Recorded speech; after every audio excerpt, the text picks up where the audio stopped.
site d'information Mediapart publie pour la première fois le budget détaillé du Sénat. On y découvre les avantages dont bénéficient les fonctionnaires, comme 16 heures sup, de nuit ou de dimanche, qui coûtent 24 millions d'euros.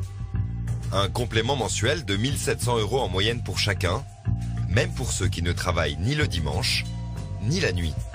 Chaque sénateur coûte en moyenne aux contribuables 23 500 € par mois.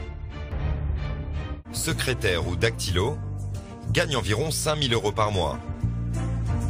Nous allons au jardin du Luxembourg, à la rencontre des jardiniers, pour en savoir plus sur leurs conditions de travail. Au niveau des conditions de salaire, ça va chercher combien? Non limite. Ça vaut le coup. Ça vaut vraiment le coup. Pourquoi vous va me le dire? Voilà, c'est un peu délicat de parler de ça. De parler d'argent? Ouais. Ah bon, C'est vos impôts, hein. C'est bien connu, en France, on parle pas d'argent.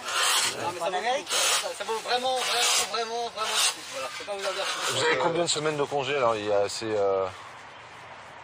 Plus que de raisons. Page 5, figure une prime de chauffage, qui rapporte en moyenne 4 000 € par an à chaque fonctionnaire. Est-ce que je peux consulter le budget du Sénat? Ah ben, il est publié, vous l'avez si vous voulez. Pas le détaillé. Ah si, je pense. Au Sénat? Au Sénat, Non, oui. il n'est pas publié le budget détaillé. Ben, tant mieux, je suis content.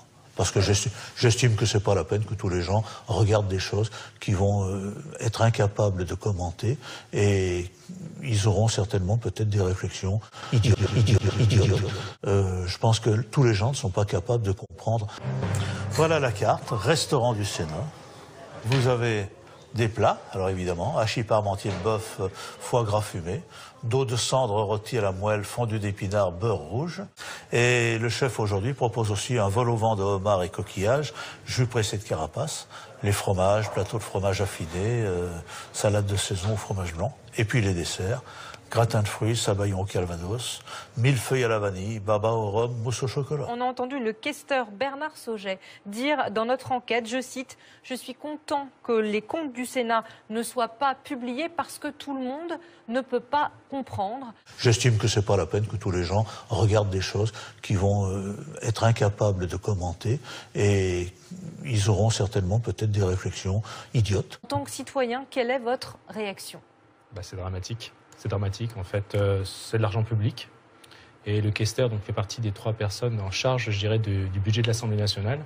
Il dit tout simplement que les citoyens sont des imbéciles. Du Sénat, en l'occurrence. Du Sénat, pardon. Que les citoyens sont des imbéciles, ils ne sont pas capables de comprendre. Moi, ce que je vois, en tout cas, c'est qu'il ne veut pas rendre transparent ses comptes, parce que moi, je suis persuadé qu'en tant que citoyen, on trouverait plein de choses. C'est un impôt, hein. C'est un impôt, hein. C'est un impôt, hein.